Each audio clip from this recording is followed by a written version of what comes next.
and welcome to the Everyday Board Game Podcast with your hosts, Daniel. And Daniel, Welcome, Daniel. how's it going? No, you're wrong. I guess I am. I don't know. Just so you know. No, I don't know. I was trying to try something new here, like we haven't had I thought it would be really fun to have like a lawyer, let's just, no, you're wrong. I'm never wrong. As I tell my wife all the time, I'm never wrong. Just everybody else disagrees with me. Right, correct. Well, I'm glad we all agree. So anyway, yeah, welcome to the Everyday Board Game Podcast. As always, I'm your host, Daniel, and I'm Daniel. I'm just trying to make you stumble today. Apparently. I'm just confused. Well, I lost sound a minute ago too, so I wasn't sure what you were saying. I'm just like, here we go again. No, what I'm trying to do is I'm trying to change up our setups a little bit, see if there's other variations on our setups that might work.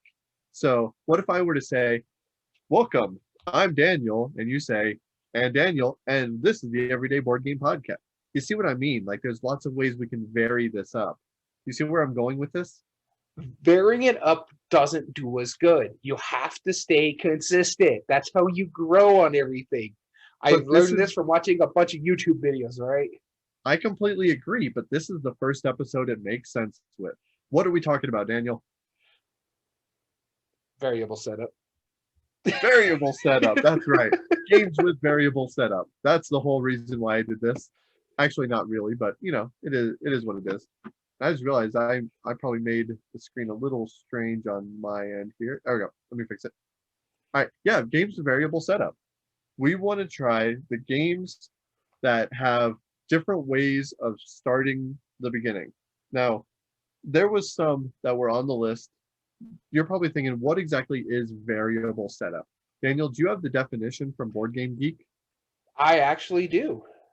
So the definition is the starting game state varies from game to game through changes to shared game components like the map and/or changes to starting player setups, resources, objectives, etc.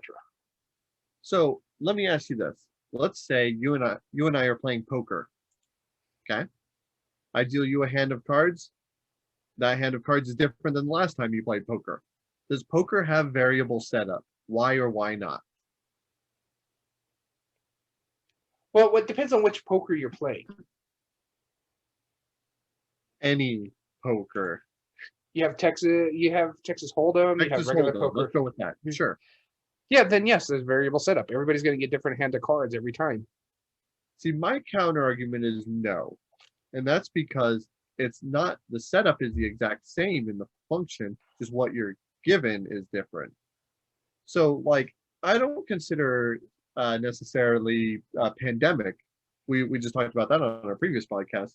I don't consider Pandemic to have a variable setup, even though the disease cubes are different every time you play. It's still, you're setting up diseases onto the board in different ways. Sure, it's the same quantities, but different cities. I don't consider that variable setup. I also think that variable setup is really important because players have input as to what setup is going to be different sometimes. You could be random, but say we're going to be talking about one here in a bit, but I want to bring it up right now. Dominion, you can choose which 10 cards you play with. Whereas I didn't see Hero Realms as a variable setup. That's because you shuffle the deck and it's a card row. So it depends, right? Yeah. So that's how I look at it, and I hope that makes sense as to how the game works, or how these games will work, because I feel like we're going to have to clarify some of these and why they're variable setup, specifically our number 3. Oh, yeah. Yeah. I feel like we'll have to clarify why that counts. There is some variable setup with that one, though. Yeah, there is. But we'll get to it when we have to. If Pandemic doesn't, right? That's why we got to clarify. Well, actually, that has more variable setup than Pandemic because it isn't just about the shuffle of the cards. Exactly. That's why we're going to clarify. Let's go ahead and do some news that we got to do before we get into everything. The podcast information that we need to give out. So, as you may all know, Top 8 Debate was not released last week. In fact, this is the Top 8 Debate we were supposed to record last week. Would you want to tell the people why? Oh, yes. So we had a lovely old time last week. Let me tell you about how fun last week was for Daniel and I. Him and I both got our vaccines. I got the one shot. You got the second of two shots, Yeah. and both of us felt it. It must affect Daniel's. I think that's what it is. It's the Daniel vaccine. I'm telling you, I don't know. It was brutal. Like I was telling you on the other podcast and before we started this call, the pain in my left arm where I got the shot was so bad. If I didn't know this was a side effect, I would have thought I'd have a heart attack. Yeah. And mine, I don't tend to get sick all that often, especially not like stuff like that. So side effects. And I didn't bring this up in the last podcast, but I'll tell you right now, Daniel. We were watching a movie and I was like, okay, well, I'll sit on the couch and relax. And I went from having chills to 101-degree fever within 45 minutes. And the wife felt it. She felt it happen because she was cuddling against me. And I went from just ice cold to just burning hot, like before the movie was done. It was absolutely insane. And a little worrisome, especially the fact that the fever didn't break until later that next morning. I did have to take some medicine for it, but It happens. Yeah, hopefully I'll be fine. But oh goodness, was it something else? Yeah, no, it was brutal. So yeah, with that being said, there are going to be some changes to this podcast. We're going to change the format a little bit. We have been pumping out 2 to 3 episodes a week since the start of lockdown of last year. Yep. That's got to change. We took a break there for a little while, and this is also because of like that break that kind of opened our eyes to it. Is that we put out so much content, we filmed so much content that most people they can't realistically keep up. But two, if we have like a stint where we have to be off for whatever reason, whether by choice or not, what are we going to do? And that's what we decided for this change. So how are we actually going to do this, Daniel? So what's going to happen is we're not going to try to change the Twitch routine too much. We're going to still try to bulk record at times. It's going to help us. There may be times where we can't record, and that's why we're going to try to do bulk recording like we're doing now. And that's what's going to happen is we're going to start releasing 1 episode a week. We're still going to keep the formats that we have. We're going to do our chits and giggle discussion topics, and we're going to do our top 8 debate. They're just going to be released once a week. So right now, we filmed 2 episodes. We just filmed one before this. They are going to be released separately. This way, we can still consistently have stuff going up on the YouTube as well as for our audio listeners consistently. Twitch might not be as consistent, but we're going to have stuff in the background. The way it's going to work is every Wednesday, we're going to drop an episode. Whether this week it's going to be a Chits and Giggles episode. This is the week of what day is it? The 12th. The week of the 12th.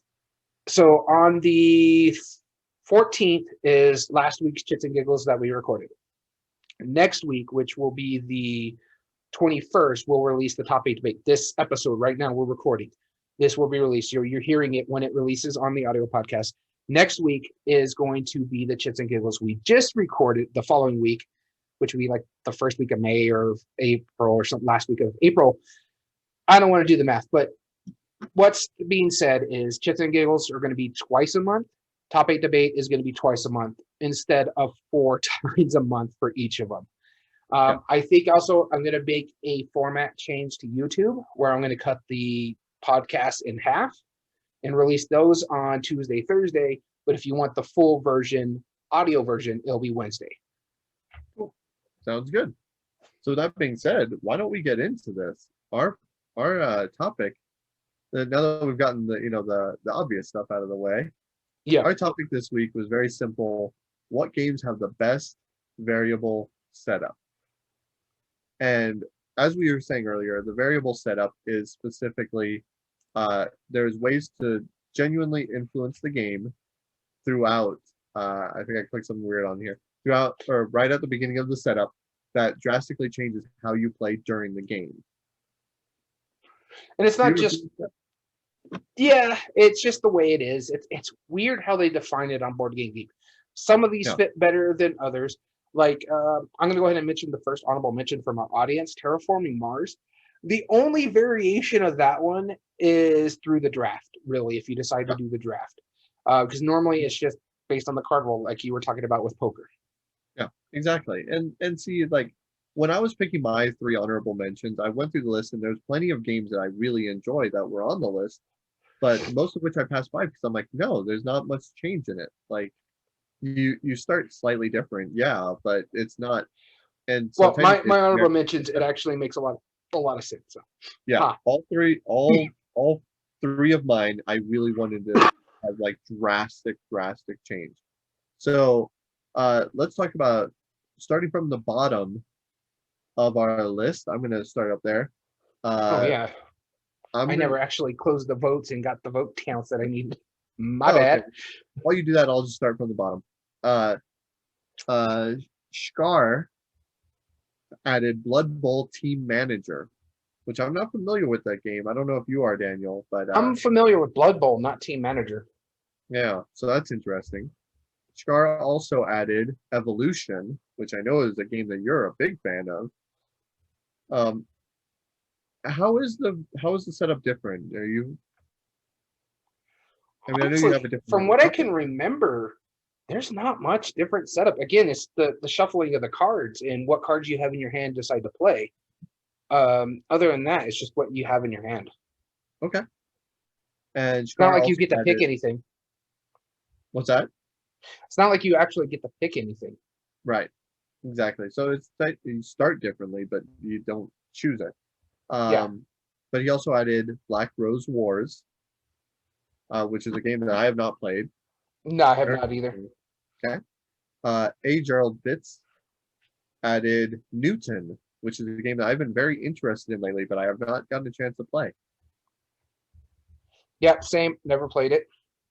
Copeland added Street Masters. I'm not even familiar with that game. Nor am I. I've never even heard of that. Man, they're picking some names out here. Yeah, I like it. Kenny added Barrage, which I hear is like a nice heavy economic game Game recently. Nerds had it on a nice deal that sold out like that. Yep, I believe it. That had 3 votes. We also had, I'm skipping past the ones that you actually added, because Ken added Vindication to our list with 10 votes. Huh. I've heard of Vindication. I've never actually played it, so I don't really know a lot about it. Yep. Kit added Gaia Project, which is one that I have not played. I have not played it, but isn't that the sci-fi version of Terra Mystica? I think it is. Yes, that's what I've heard. And I definitely played Terra Mystica, and yes, it has very much variable setup. Stacy, I finally caught up. Stacy added Aeon's End. Hmm. And Bill added our number one winner as far as honorable Vote. mentions goes. 48 votes goes to Terraforming Mars, which I agree with you. I would not have put in this category otherwise. Yeah, there's not much difference on it, unless you're including the expansions. Yep. I guess that could be your variable setup if you're including the expansions, but other than that, there is not that much. Hold on, I'm having issues with the poll. For some reason, it keeps giving me this query thing. Yeah, that's fine. Now going down the list, Stacy said Aeon's End, hands down, as a comment. Jim said small game Longhorn, which that one has been intriguing for me. I've seen that before, and that's one. Yeah, I've seen it. This is one of the few examples where it makes it sound like we don't play games because almost every honorable mention is one that like neither of us have played. Almost. Robert added Resident Evil 2. The game is Wow. great for creating customized levels. Very cool. I've not played that one either. Hold on. Daniel, great name, What? Represent? represent, said Concordia, which was on the short list for my starting or for my honorable mentions. I considered it. I just didn't think there was enough variation in how you played or how you set up the game. There is some, mainly in the cards and how like the tiles are in different regions. You have those, but you have to have a certain number of tiles per region and certain types of tiles. It's just those change. So In a way, yes, it is variable. I just don't think that it's huge difference. He's not wrong. It is variable. It didn't make my short list, but it was And close. guess what? Dan, represent, Represent.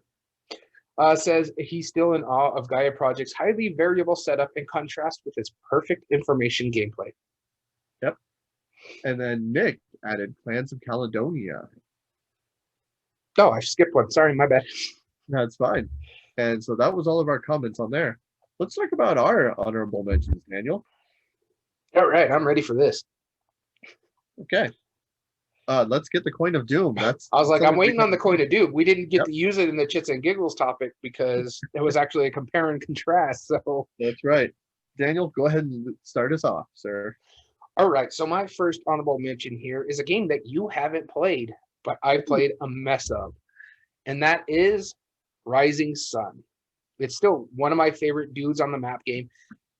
And this does have variable setup because depending on if you got the all Kickstarter or just any of the expansions or even just some of the base box game setup too, you change cards out and set up new cards just in the beginning of the game. Those are going to be the things that you can buy as you're playing the game. And then you have the setup about where you're going on the map depending on your clan and who's first and stuff like that. Other than that, the main variable setup in this is just the different cards that you can buy throughout the game depending on which style you want. So you have the basic ones, then you have the ones that have like the Godzilla legally distinct from, or some of the other bigger monsters, kaiju stuff that's going on.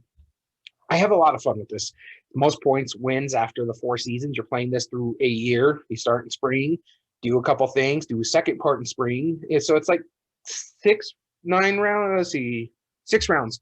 And then the winter is your scoring. It's a really great game. I have a good time with it.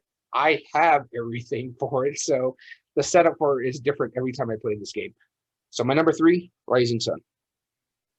My number 3 is kind of a cheat. There is a lot of variability in how the game is set up, but mostly it's set up the same. So I'm eating my words a little bit. That's Liberation of Rightburg. And that's because at each game you set up the deck, generally speaking, of like which monsters, what you're going to be facing. Then you set up how many cards are dealt out based on the difficulty that you want to choose. And then the cards are dealt out to the different locations. And so you have variation into how it actually works and how the timer works, but really it's a lot of uncontrollable variation, if you will. So that's why I say it's kind of my cheat. It is absolutely one of the best like co-op games, simple card game, really brilliant. It's not bad. And you enjoy the mess out of it, actually. And it's one of the best like examples of variable setup as far as a co-op game goes. That's not saying much though. So I do have to say this. I knew this was going to be on your list. That's why I ignored it. I do enjoy this game. I actually like this more than the other game in its world. What is it? Adventureland. Legends of Andor. Legends of Andor. There we go. Yep. Yeah. I prefer this over Legends of Andor any day of the week. That's fair. So my second game on honorable mention here is Tekhenu, Obelisk of the Sun. And you're going to go along the same lines of what we're going to talk about on another game that's part of the T series that everybody calls. This does have some variable setup, and it's mainly because of, again, the cards that come on the board, but also the cards that you end up drafting, because my setup can be completely different from game to game, depending on the 1, 2, 3 cards that the cards that I get to choose the rewards and stuff like that. But then you also have the board has a random setup with the dice, or specifically one section has where you can have overlay boards to change what the rewards are from there to either make it a little more difficult or a little easier for people to understand how the game plays. So there is variable setup in just the beginning of the game. It's a nice dice drafting game that has an Egyptian theme. I know you have an issue with how like the dice go into the dark and the light and how they work and the drafting them. I enjoy it. It's a neat little mechanism. Is it a little overwrought? Yeah, but it's cool. At least they're trying to do something different instead of giving us the same game over and over again. Yep. I do also like the trying to keep balance with the dice that you play out there, where they're this way. If you go too dark, then you're going to get negative points. If you go too light, you're going to get further away from first player marker. I do like that. It's a good game. I enjoy it. I like some of the variable setup. Some of it is, but to continue, Obelisk of the Sun. Cool. My number 2 is a game that's whole built about variable setup. One of the very different ones, and that's Kingdom Builder. Because at first you set out the boards in a random configuration and setting up in however modular way you do it. Then you set out like the city tiles that can be variable as you place them out. And then you set out the scoring tiles, which are also variations on different ways to score. And then you shuffle the deck of cards, and that's the ones you draw from.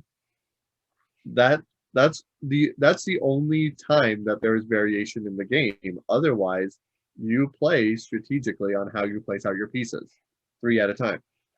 I love how different it is. It makes sense that this is the same designer as Dominion. It's an incredibly different game, but you can't fault him on how much variability you have in that game itself. Donald X Vacchio? Vaccarino. Yeah. Mm-hmm. Donald X Vaccarino designed both that and Dominion, which we'll be debating on later today. So my number 2, Kingdom Builder. My number 1 is my GD pick, and it's right above your shoulder. I talk about this game a lot. Funkoverse.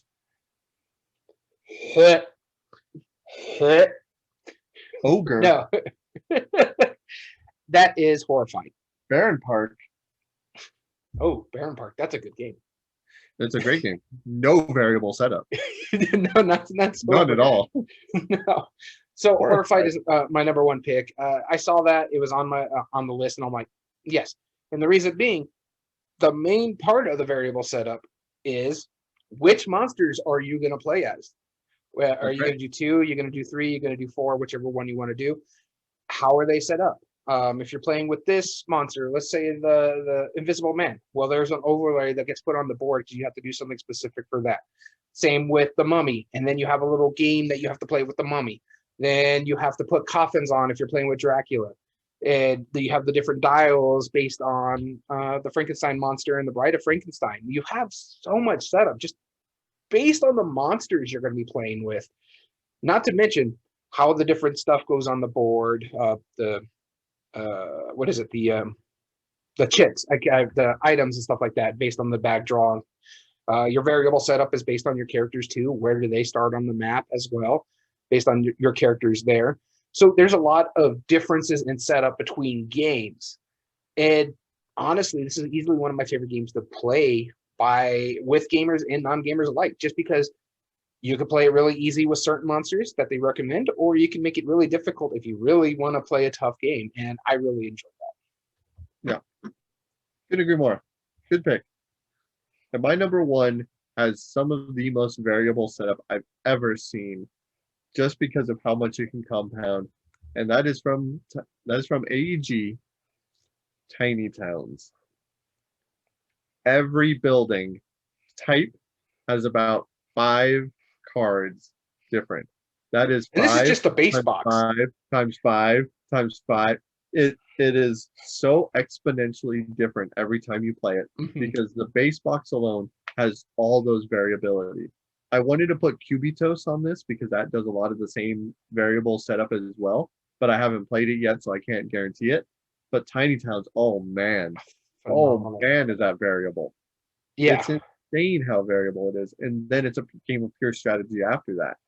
I love it. I think it's awesome. I think it's gamer bingo, and it works really well for what it's trying to do. They did a bingo mechanism well. Yeah. The only other one I ever actually played with bingo is what is it? Rise of Augustus is I think that's what it's called. Yep. And meh, this one I adore Tiny Towns, so I agree with your pick. Cool. Yeah, Tiny Towns. That's my number 1. If you haven't played it, go play it. Yeah, no, I highly recommend. Every iteration. And there's 3 expansions for it now, which adds more variability. Yep, exactly.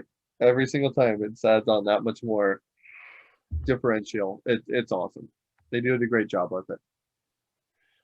All right, so that means we're going into the top 8 debate. You want to tell the people, let's do the brackets. We haven't even done that yet. We haven't even done the brackets yet. Normally we do it right off the bat, but let's start it off.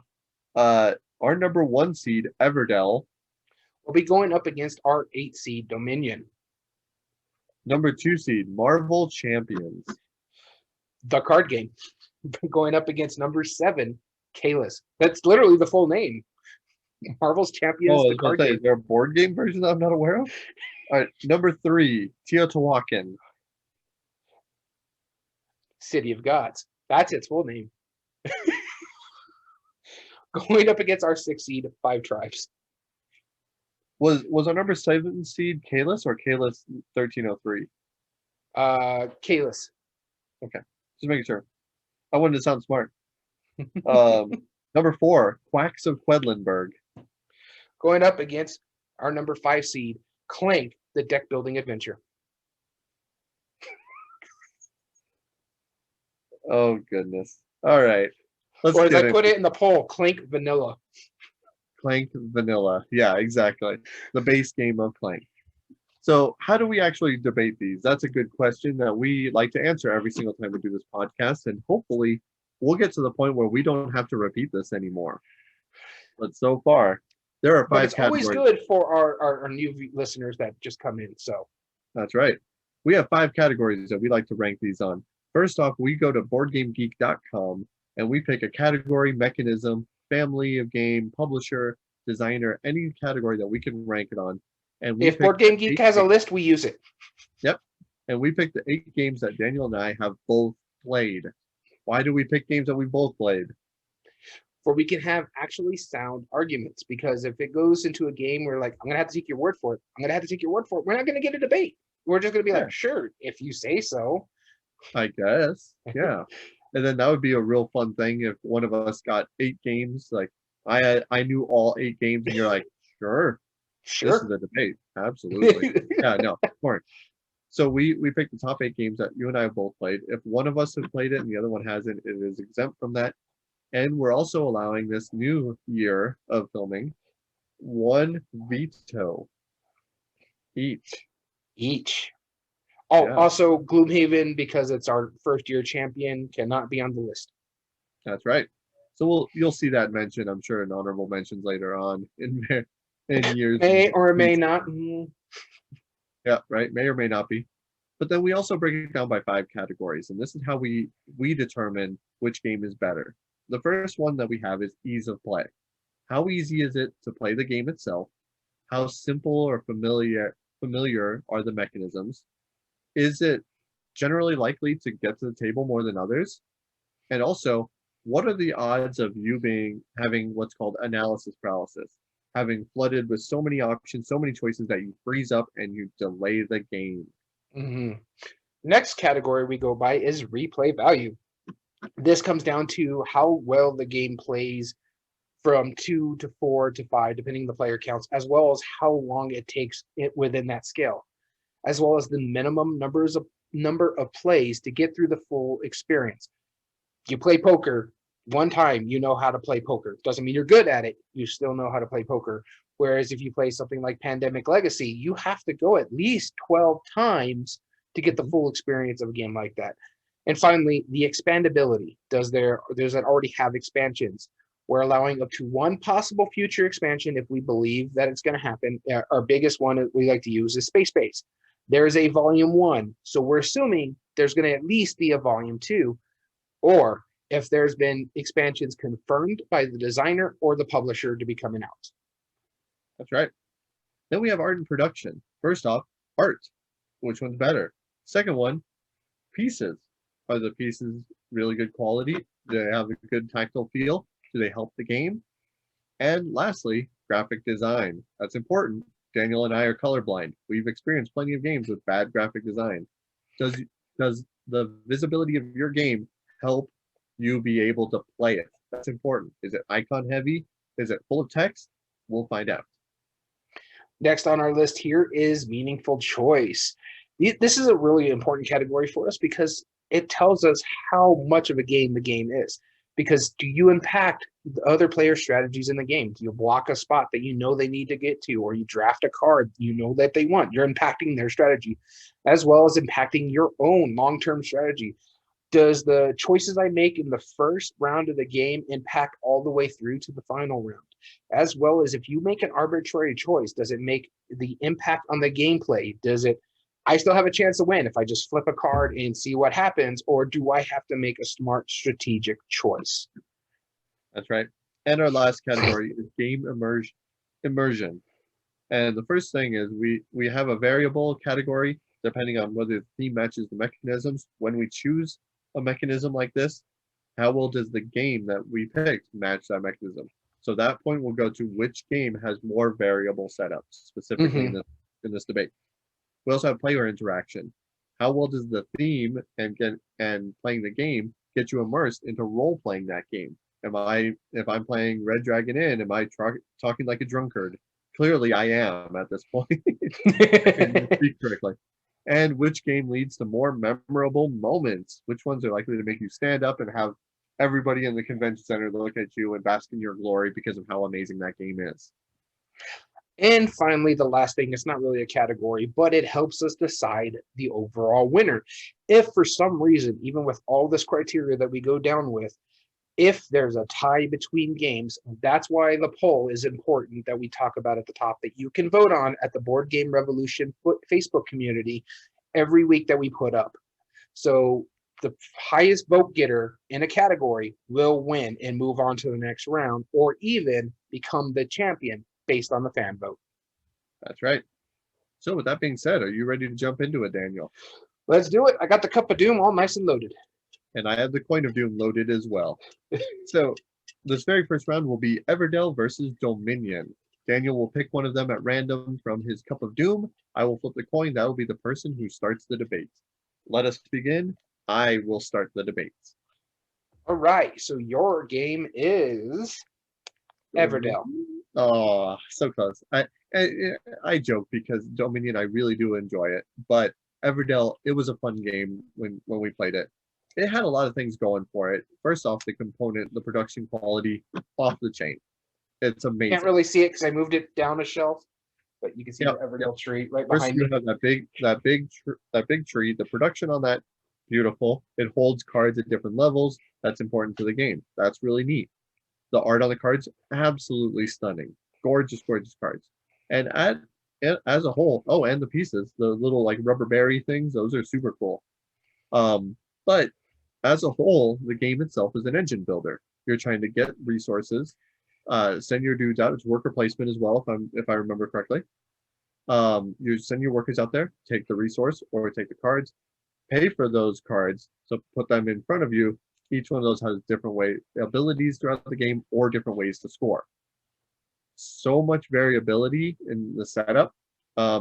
I wouldn't say it's necessarily as variable of a setup. It's more just like random decks, but there is some modular board pieces that do affect that. With their modular boards with the expansion, but you also have different cards that get set up. So like your end around goals are different every game because of you pull 4 different cards. Your actual board itself is different based on card pulls too. So you have different worker placement spots as well. Yeah, exactly. So there is quite a bit of variability, but I still think like variable, it's hard to beat Dominion, where it has 30 different mini decks of cards, and you choose 10 different ones every game. I don't disagree with you on that. But that's a minor point that I want to make for Dominion. As far as art and production, oh my goodness, that's gonna go there. Let's be real. Although Andrew Bosley, you have to admit though, his art in that game is just amazing. Yes, but Ryan Lockett got his start making Dominion cards. The Adventurer is a Ryan Lockett art. Wow, he's gotten a lot better ever since. Yeah. There's some questionable art in Dominion, but I mean, you have that many cards, you're bound to have a dud from here and there. Yeah, no, I don't disagree with you. I have to argue Dominion here. It's not hard for me to argue Dominion. I'm not gonna lie, I like Everdell more. To me, Dominion is good for what it is, but Dominion is a lot easier to learn. It's basically you pick some cards, you play some cards, you end your deck, you're done. That's simple. There's a lot more going on in Everdell, so Dominion is a bit easier. The art, Yeah, it's good for what it is, in all honesty, but Yeah, it's it's functional. fine. The graphic design works perfect for what it is. I do have to say, Dominion, man, does it get the replay value with all the expansions. Mhm. The length of time and scaling, well, I think Dominion and Everdell are kind of the same. I think Dominion just plays a little bit easier. Dominion's much longer, in my opinion. You think Dominion's longer? No, I'm sorry. Everdell's much Everdell's longer. That's what I was saying. Is Dominion's lightning fast. It's a 30-minute game. yeah, I'll give you that. I'm just trying to find the right stuff here.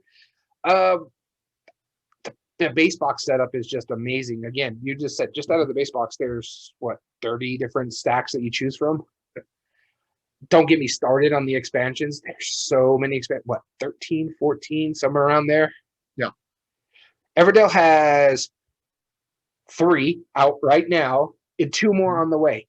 And I don't know if they're going to make any more after that. So That 5 in total. Most of their games, right? I don't know. Yeah. Yeah. There is a lot of choice of Dominion. And like I said, it scales well. And it's easy enough to teach and play. That's the thing about Dominion. It's really simple to teach. You're just like, hey, you have your 5 starting cards. You can buy cards. You can play cards. There you go. That's what you can do. So I'm going to go ahead and go into the criteria, and let's just see what comes up. Okay. Ease of play. I think Dominion wins. Absolutely. Replay value. Dominion. I think Dominion wins. I think it wins 2.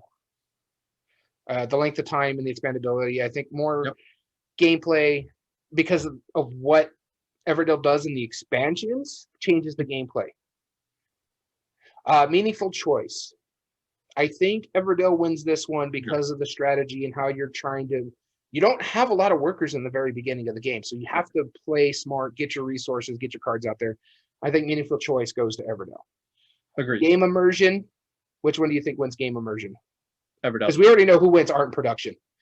Yeah, art and production goes to Everdell. I think game immersion also. Although I think variable setup goes to Dominion, stand-up moments and player interaction is definitely Everdell. Everdell, yeah, because the thing I like a lot about Everdell, not a lot of people use it, but if you have certain cards in your tableau in front of you, I could send a worker and go use your card to get the resource on there. And I think that's pretty cool that in fact, I can go play on someone else's city.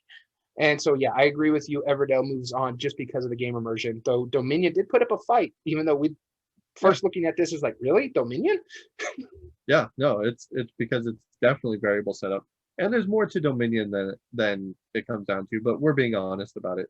Although coming up soon, I know we're going to be debating on some of the questionable production choices of Everdell later. Yeah. Which there are a few. So right, next level will be Marvel Champions versus Kalis. I know which one you're hoping for. I know which one I like a lot better. Yeah, so do I. You'll be starting this off. What's interesting about this is I enjoy both of these games. I just recently bought one of these games because there was a great deal on it. Sure. All right, I'm starting. You'll be starting, and I'll soon be teaching Marvel Champions once we get back to the shop. Okay. And I get Marvel Champions. All right, so Marvel Champions. Honestly, one of the better Marvel games out there. I have to say, so if you're going with Legendary, Marvel Champions, and more recently Marvel United, it's probably my second favorite out of all 3 of those that I just mentioned. I like it more than the deck building game. But Marvel United, though, if we were talking about Marvel United, I'd hands down be pushing for that game. I'm surprised how much I enjoyed it. But Marvel Champion does have your variable setup based on really the big bad you're playing and the stuff that goes into his deck, as well as what characters you're going to play as if you're playing the Hulk and stuff like that, because you're going to put bad things into the deck there as well. As for that, it's very well produced, especially for a card game. It's got great token quality. It's easy to read. The graphic design is well done. Being a living card game, there's something always coming out with it, whether it's hero packs, villain packs, big expansions, small expansions.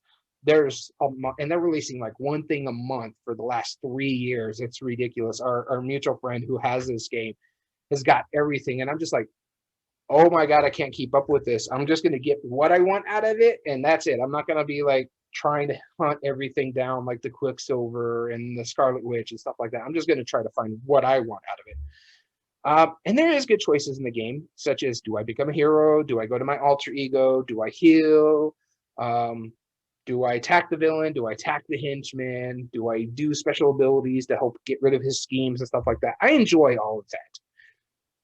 But when it comes to like the variable setup part of it, I really think Kalis has a little bit more because it's basically just the big bad.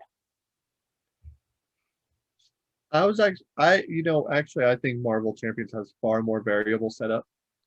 Because Really? you change up, yeah, oh yeah, compared to Kalis, because Kalis is just which tile set you have out. That's literally the only variable setup. And there's like some starting sections that you can change as well.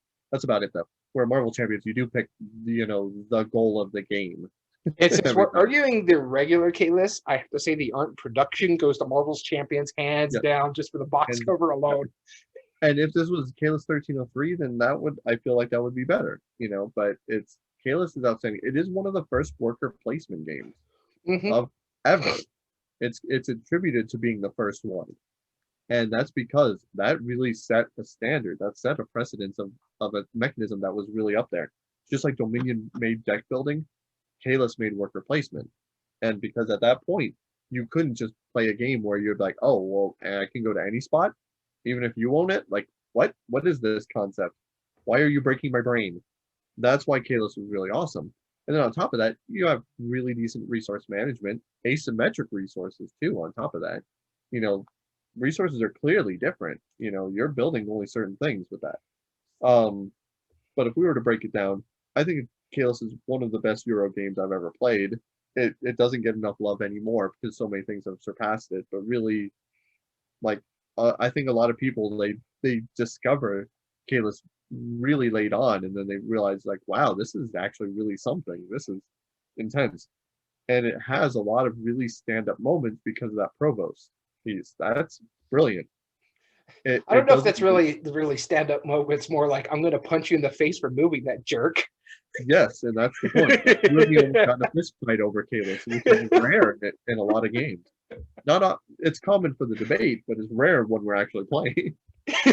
So that's worth noting. So if we were to break it down, I think this is also another pretty close one. Art and production, definitely Marvel's Champions. I don't think it's all that simple. I think Marvel Champions is a little bit more simple than Kalis, but not by much. I just think because the icons are easy to read, and it basically explains everything you do on the card itself. So it's just a little bit easier to me than, like, I remember the first time we played Kalis, and I'm just sitting there like, abilities that you don't know in Marvel Champions. There's a lot of abilities that they don't specify it, and then on top of that, knowing the phases of the game, like that's a lot of overhead, in my opinion. Honestly, I played both of these fairly recently. I played Kalis because you own it, and I played Marvel Champions because our mutual friend owned it, and I'll soon own it. And they're around the same time I played both of these. I found Marvel Champions a lot easier to understand than Kalis. There was stuff like, I don't know, like, you can move the Provost 1 to 3 spaces. You want to go to this point where you can get the resource before somebody else does. There was just a lot going on where I'm just like lost. Well, Marvel, I wasn't as lost because I'm more familiar with card games of that nature, not just LCGs, but because Marvel Deck Builder or just playing deck builders in general made it a lot easier for me to understand that rather than, okay, this goes on, this goes on, this goes on. Well, let's break it down a little bit further then. I think likelihood to getting to the table, that's definitely Marvel. Everybody loves superheroes over then the angry dude on the cover going like this.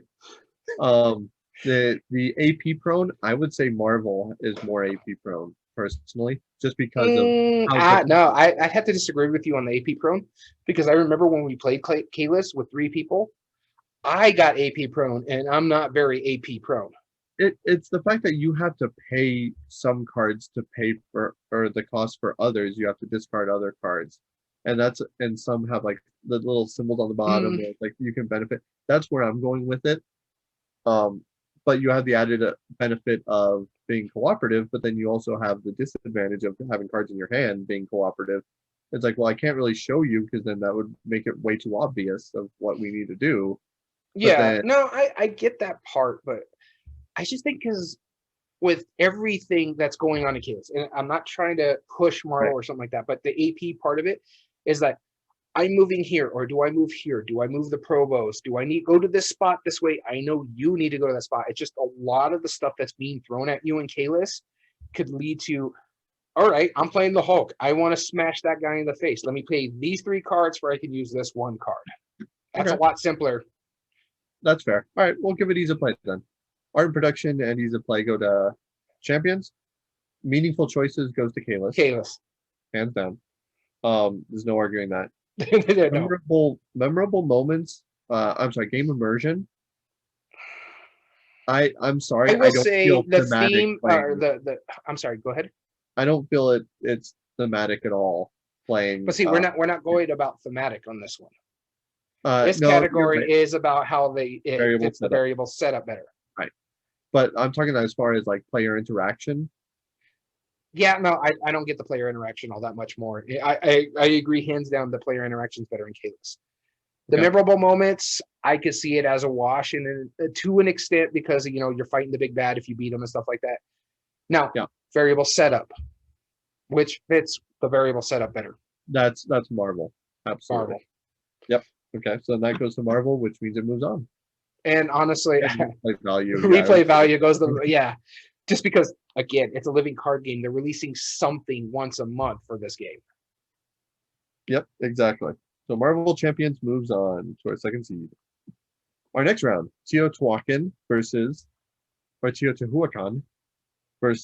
5 Tribes. And Daniel, you'll be starting this one off this time around. Which one do you great. want to go for? Yeah, I know you love both of these games. I love both of these games, honestly. I own 3 of the T series. I have Teotihuacan and Zolkin. I haven't played yet. I do own it, and I also have Tekinyu. I honestly thought you were about to say I own 3 of the 2 games that we're debating today.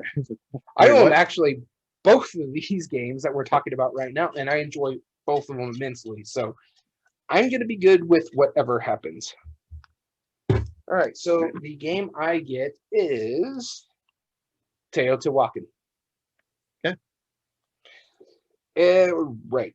So going through this list with Teotihuacan here, I see where you have an argument for the variable setup. But the beginning of the game does change. Again, I talked about it with Tekinyu. There is variable setup in this game. I completely agree. It's just you can technically play with a completely non-variable setup. Yeah, you have that, but you can change it. Basically, I talked about it at the top with Tekinyu. The variable setup is if you choose to do it. You have the different things that you can put on the board to make it a little different. The rewards a little different based on the tiles that are coming up, as well as how the tiles themselves get played out on the board, the draw bag and stuff like that. Honestly, though, there's not much more variable setup than say 5 Tribes if you're just doing blind draws and stuff like that. Right. 5 Tribes has a little bit more because of that blind draw, because how you're seeding the board based on the meeples coming out of the bag. However, both are very well produced games. Mm-hmm. There is a plethora of choices in both of these games. So this one is going to be another one that really, really comes down to how we're going to break this down. Because again, when we go down to like ease of play, both of these aren't really that easy to learn and play. No. One's a bit easier than the other, but not much. Which one do you think is a bit easier? 5 Tribes. Agreed. Yeah, I was thinking the same thing. And that's not to say that, like, because Teotihuacan is worker placement technically, but it's like a massive on a rondel with dice that upgrade.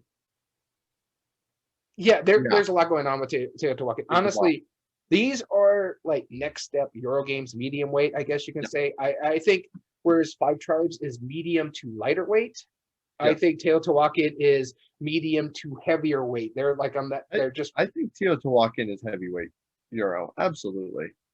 Yeah, I can see that. They're both really good games. I enjoy the mess out of them. But as I was building this list and going through my talking points on here, I was looking at this and I'm like, wow. Now that I think of these two, I think Five Tribes should move on because Yeah. both, even though they're both very well produced, the graphic design in Five Tribes is a lot better. It's a lot more colorful and a lot easier to read. Yep. And the pieces just make sense for how they're doing. And my big point with Teotihuacan is that board is so busy. You have to pay attention to everything that's going on, not just by what you're moving, because each spot you go to has 2 or 3 different things that you can do. And if you do a certain point, like say your guy gets to level 6 or on the die face becomes a 6, then you have to do this whole little mini thing because they ascended and got buried along the way. And I got to remember to do that. And then I got to remember to do this little thing over here. And there's so many little cheatsy things that you have to keep remembering. No, mind you, I'm not detracting, and I'm supposed to argue for Teotihuacan. I like this game. I enjoy the mess out of playing this, and I'm glad I own it. It's just I think Five Tribes is a lot simpler. Yeah, I agree with you on that. I do think Five Tribes is honestly a better game, just because of the fact that, and you know how much I like my meaty Euro games. I don't like it necessarily when you're playing where you have to know the rules for 5 different sections of the game, or like multiple different sections of the game. And I think there's like 8 spots, right? Yeah. Yeah. So that's like there's more rules per spot. I think there's like 10 spots because you've got 3 across the top, 3 across the bottom, and then 1 in the middle. Yeah. So then that's 8. 8. Yeah. But so either way though, I mean that's you have to remember. But the thing is there's 8 spots, and that's not mentioning the middle stuff. Like building the pyramid and how the pyramid's supposed to work, or putting the little things on the side of the pyramid and how that's supposed to work. Yeah. Or the ascension track and those little tracks that you're going up because of certain Nope. I just don't like it definitely hits a couple cylinders on us. Like I like this out of the T series is probably my second favorite. Hated Takenu, but I like Zolkin a lot, so I get it. But at the same time, like I don't know, Five Tribes just makes more sense. It's a better game. So I think Five Tribes is easier to play. Five Tribes has a little bit more immersion because honestly, Teotihuacan is just mechanistically. Oh yeah, it's all mechanistic. You don't really feel like you're Aztecs. No. Five Tribes, I think they're equal on expansions because I think there's 2 for Five Tribes plus a little couple promo stuff, and there's 2 or 3 for. I think there's 2 out and 1 more coming out for Teotihuacan. So, but scaling wise, it scales a lot better in Five Tribes. Yeah, and also art and production is better in Five Tribes. It is. Not to say indie board and games or Dyson games or whatever it is don't do a good job. It's just it's a lot more colorful. There's a lot more going on. It's Days of Wonder. Against Days of Wonder. Yeah, it really is. Still to this day. I think we're in agreement. Five Tribes. Agreed. Five Tribes moves on. Ooh. So we were saying like art and production, how it's going to be hard to compete against Days of Wonder. Well, guess what? Well, I have a solid argument against one of them. Our next round is Quacks of Quedlinburg versus Clank. And I will be starting off this debate today. Okay, so that's gone. That's both of these games are pool builder games, to point out. One's specifically a deck builder dungeon crawl, which with some push your luck. And then Quacks of Quedlinburg is a pool building token game with push your luck during the game itself. Hey, guess what? Which one you get? Clank? Yep. Clank, yep, of course. So Clank, no, it's a deck builder, really smart deck builder where you are pushing yourself down the dungeon. I don't want to automatically disqualify it because we always have like one specific argument against it that was found later on. But I'm gonna completely take that out of the variable because I want to realistically compare these two. They're both good games. They're both good games. Yeah, one's a deck builder where you're dealing with movement and how you're getting more cards and dealing with the monsters that are there while trying to add noise to another pool and not trying to wake up the dragon, which is the trigger to the end game because your Clank is your noise. And so, which is hilarious because you imagine a guy walking down with big old loud armor. Like, yeah, they're not exactly stealthy walking on that dragon, are they? but they're probably going to be able to fight it better. So Clank is a cool. If you like deck building, there's a reason it has that. And also, I've been wanting to try the Legacy version. I'm really curious how much better that Yeah, is. so same. I do the one thing you wanted to throw out, but my big argument is the run and gun. They fixed that for further things. Mhm. And I don't disagree. Clank is a fun game. It's just that run and gun really took me out of it, and I've been very hesitant to get back into it. Mhm. Now, Quacks, on the other hand, I cannot get enough of this game. I love playing it. I haven't played it in a while because 2020 had to happen, Yeah. but it's a very simple game to teach and learn. I think it's actually simpler than Clank, and that's saying something because Clank is Yeah. just a deck builder, but you're just Yep. putting things in your bag and you're pulling things out of your bag. And that's Yep. it. Yep. There's a little more to it, but it's that simple. Mhm. Both are very well produced. Both are very colorful. And here's the thing about Quacks. It's got a lot of color on it, but we can still see everything pretty Yeah. well. Yep. And the tokens are the same shape, so that means that the Yeah. art, graphic design is really solid on it. Solid, yeah. Mhm. And I have to say, Clank's fun, and it does have some memorable moments. But man, does Quacks really give you that table talk when you're trying to egg on your opponents to pull it. Like, come on, man, you wanna. No, but Yep. I got 3 chits in here. One of them can make me bust. Just do it. Come on. What's gonna Yeah. happen? What's the I'll worst that's pull a gonna happen? token too. You and I both pull a token. Come on, let's do this. Yeah. Yeah. Let's do it. And I love that table talk, that interaction, because even though you're basically playing multiplayer solitaire, you're still engaged with the other players because you just really want to get into their skin and try to force them to do something they don't want to do. And the thing I like about it with this one, with the push your luck aspect on it, even if you bust, it's not a completely bad thing because you still get to put stuff in your bag or you get the other reward. You don't get to do both if you do fine. You Right. get to choose one or the other. Yeah. Still keeps you engaged even if you keep busting it. In fact, it makes you want to keep going. Push even Now, more. I Yeah. think Clank, if we're going by our thing, gets the replay value because I think there's just more expansions, or just even one modular expansion gives you more experience with it. And I think there's more 2 players. out for Quacks right now. Yep. But one of them is not in English. No, the second one is. It is now, I think. It is no, because last I heard is that. Although I might be wrong, but it's still No, available. because when I wrote this, the expansion's still only one out in German right now. Still counts. So, I mean, Clank still gets it either way. Yeah. Yeah. So I'm going to go through this, the breakdown. Ease of play, I think Quacks wins. Not by much, but I think Quacks wins. Yeah. Because Clank is pretty simple. Meaningful choice. There is more meaningful choice, I feel, in Quacks. And that's because that push your luck is the crux of the game. And sure, you still get the same pool building like you have in Clank, but the problem is in Quacks, you get 9 rounds of whether you stop or not. Whereas in Clank, you have the one throughout the game, like at what point do I run? Push and run, yeah. And then if you get knocked out from it, you're not necessarily going to lose, but you're probably not going to win. All right, so we know replay value goes to Clank.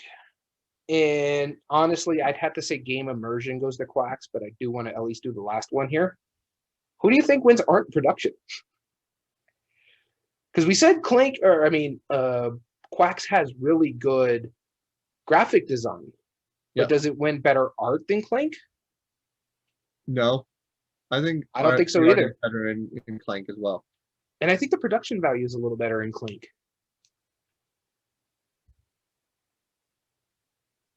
I mean, the tokens are fine. The bags are really good. The boards are solid. Yeah, but you also got the minis, how will do the card shuffle? Huh? How will do the card shuffle? If I remember, they're good quality cards. Too. Oh, they're great quality cards. They're some of the better cards in deck builders. Yep. I'll give it to Clank. But by our rules here, ease of play, meaningful choice, and game immersion, Quacks goes on. Quacks goes on. All right, good job, Quacks. Of Quedlinburg specifically. So, in our next round, Everdell will be versus Five Tribes, and Champions or Marvel Champions goes against Quacks of Quedlinburg. These Daniel, are really good produced games. So you know, I'm going to go ahead. Yeah, I know what you're trying to say. I'm just saying that these are well-produced games. So the fan votes, the ones that have been eliminated, our number 8 game Dominion was our 5th best vote getter at 7. Okay. Let's see, our number 7 game, Kalis, which was eliminated, was our least favorite game in the fan votes. It had a total of 5. Next up here, we have Tale to Walk in City of Gods, which was our 3 seed. It was our 3rd best vote getter at 10. And finally, the last one eliminated was Clank, the deck building game. And that was our 5 seed at 8. Very good. All right. So now our next round will be Everdell versus Five Tribes. Do you have a favorite out of these? I know which one I like more. Okay. But I love both of these games. Yeah. And you will be starting us off. And I get 5 Tribes. Okay. Alrighty, so 5 Tribes versus Everdell. This is tough for me because both of these games are really good. I think one is better produced than the other one, slightly. Just because of the art on the cards as well as the production value of the minis.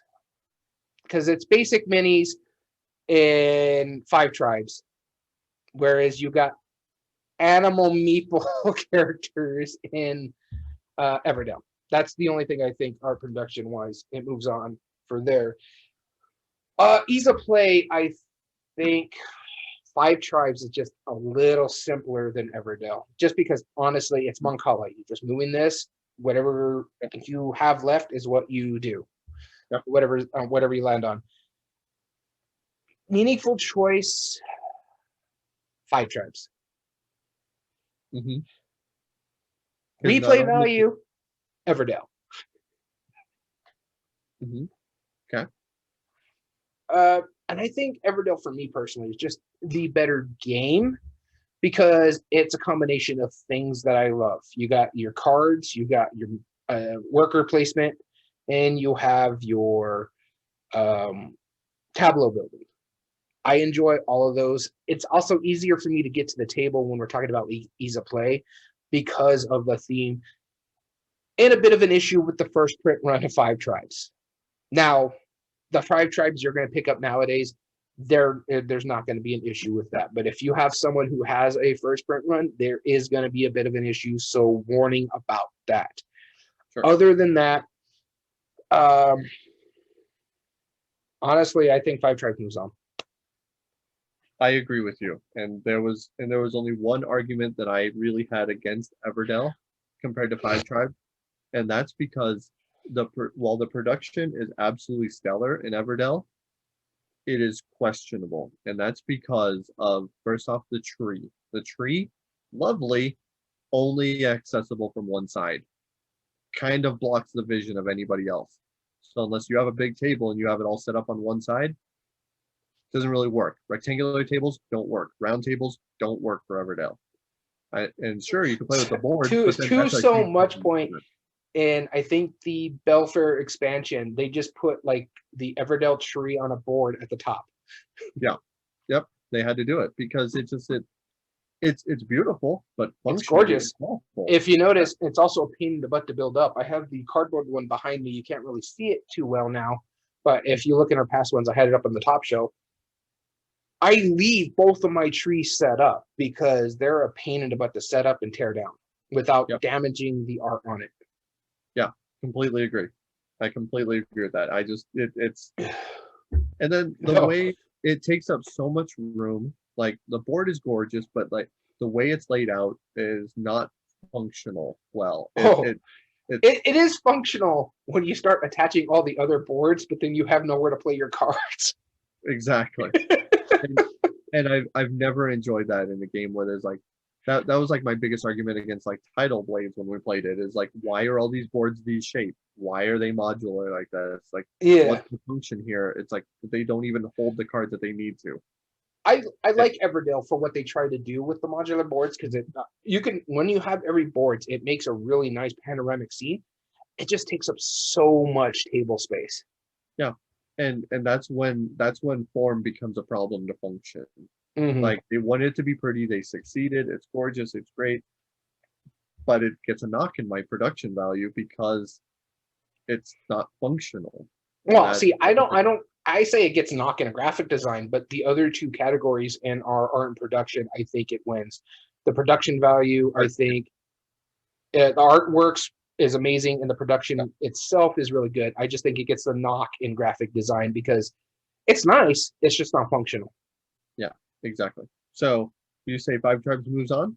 I say Five Tribes move on because I think it gets ease of play. It's a bit simpler because when it comes down to it, it's just Moncala with some, buying cards and stuff like that. I think there's a lot more meaningful choices in Five Tribes. I say Arn Production goes to Everdell. Replay value goes to Everdell to an extent because I think it wins 2 of the 3 categories. I think the scaling goes better in Five Tribes. Yes, but barely. But in game immersion, I think goes to Five Tribes a lot more. I've played Everdell a lot. I've played it probably 4 or 5 times within the last year or 2. And I just have more memorable moments with Five Tribes when someone takes your Moncala move that you had, don't do it, and they do it, and you're like, or they take the gin that you were saving up to buy, or they assassinate one of the things that just ruins your next move. There's just a lot more stuff in game immersion. Yep, completely agree. Cool. We're in agreement here. Our next round will be Marvel Champions versus the Quacks of Quedlinburg. I think we're in agreement on this one before we even start. Yep, probably. And I will be starting off this argument. And guess what? You get Quacks. Good. Quacks is just a better game. It's everything about Marvel. The only thing that makes sense about Marvel is that it's a cooperative superhero themed game. There are plenty of other superhero themed cooperative games that just do it better, in my opinion. Marvel United, yes. Huh? Marvel United, yes. Yep, absolutely. And I don't think Legendary Marvel does it better. I think it actually does it worse than what Marvel Champions do because of the whole, if you play the game how it's supposed to be played, you're competing heroes.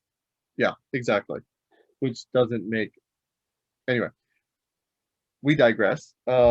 Yeah, it just doesn't make sense. So Quacks of Quedlinburg, I think the art is better in Marvel Champions. Everything else is better in Quacks because the symbology. Okay, let's break it down with the art. Graphic design better in Quacks. Yes.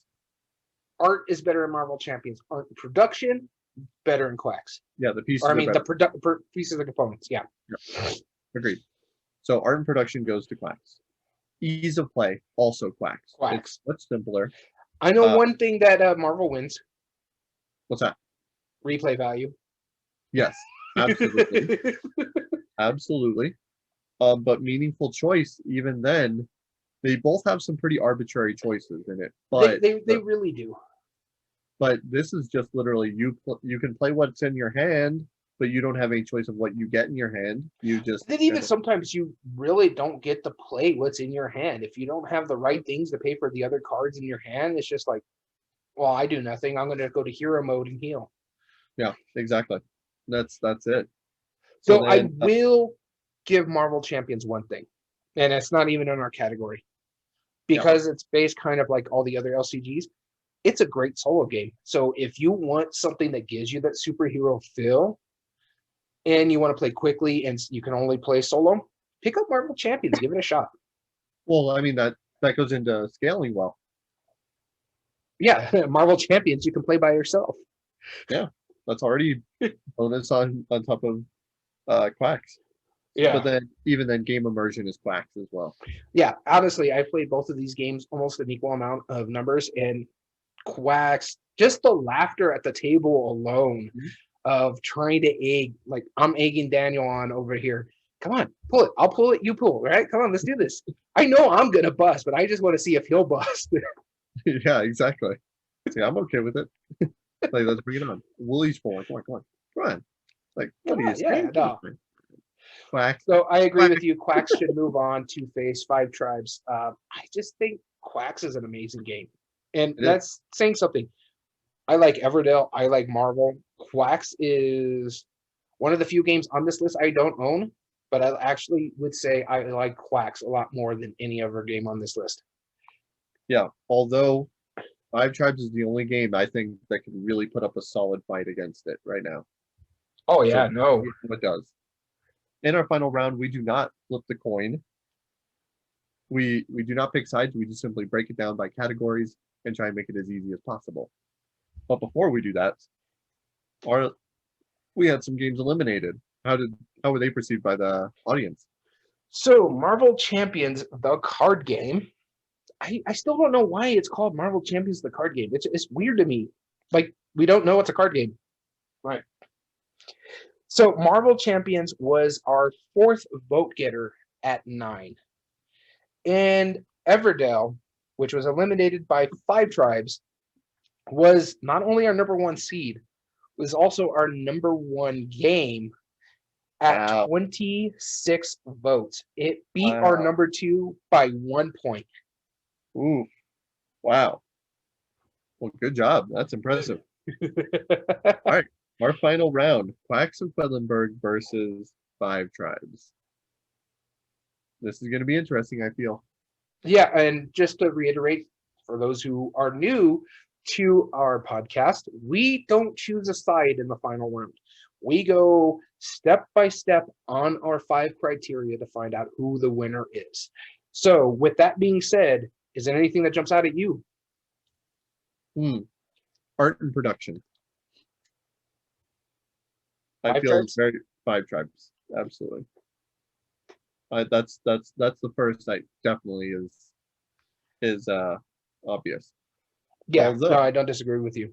player range and scaling, I know it's part of replay value, but scaling I feel goes to Quacks. It does because Right. it moves so much quicker. In all And honesty, though, with the expansions, I think they're even. There's 2 each, right?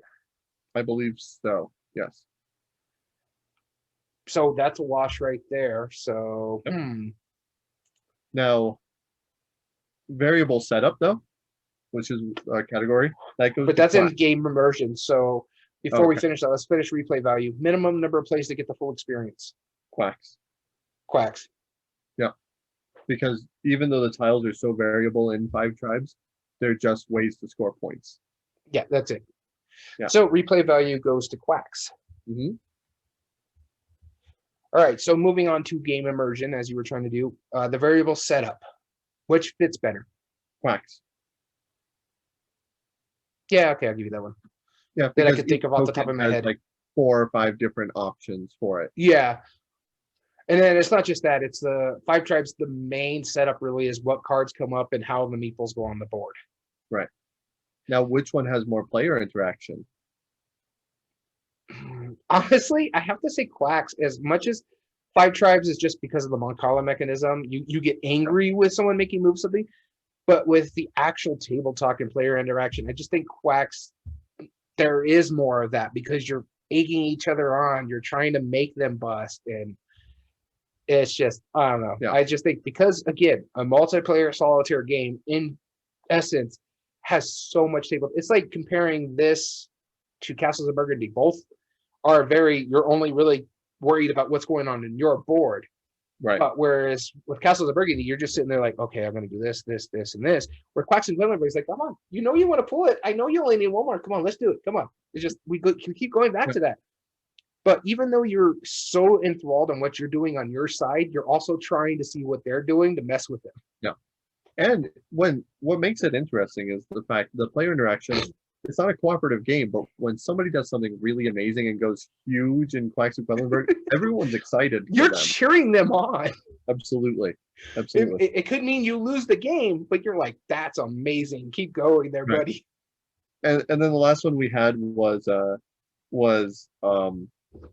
meaningful choice, which would go to Five Tribes, but that's still not enough. That means today our winner. Do we have enough for the winner? Oh yeah, because Ease of Play goes to Quacks. Yep. The winner for this 3-2. Yep. Quacks of Quedlinburg by Wolfgang Warsch, sorry. Our 4th seed moves on and wins. A variable setup. And I don't believe this is the first win for it either, is it? Oh, no. Let's see. I actually have the old sheet from year 1, so I can tell you this is actually its 4th win. Wow. Wow. It won 3 in the first year, which was deck, bag, pull building, push your luck, and medieval theme. And this year, it won variable setup. So these stats will not count for Quacks when we go to our year 2. But that's impressive still, the fact that this is its 4th win. Absolutely. Very cool. So good job, Quacks of Quedlinburg. This has been a fun episode. We enjoy these always. If you ever want to join us and watch us on a live debate and provide your input as well, you can at twitch.tv/everydayboardgames. As well as all video re-uploads of these are found on YouTube at Everyday Board Games 2020. And if you like what we've done, and give us a follow, or subscribe there, like the video, also comment and tell us which is your favorite of the games that we had in this or your honorable mentions. Doing so helps us grow on the platform, as well as all audio versions can be found on most podcast platforms under Everyday Board Games Podcast, which includes Spotify, Google, Amazon Music, and Podbean. And screw you, iTunes. If you ever want to say hi to us directly, you certainly can. Or even if you have an idea for future episodes or just want to tell us why we're wrong in one of our previous episodes, absolutely. Reach out to us at everydayboardgames2020@gmail.com. As well as you can get into contact with us on our official Twitter account at EBG Podcast. So we want to thank you so much for tuning in. As always, I've been Daniel. And I've been Daniel. And we want to thank you for listening to Everyday Board Games. Have a good one. And remember, one video a week, one audio a week.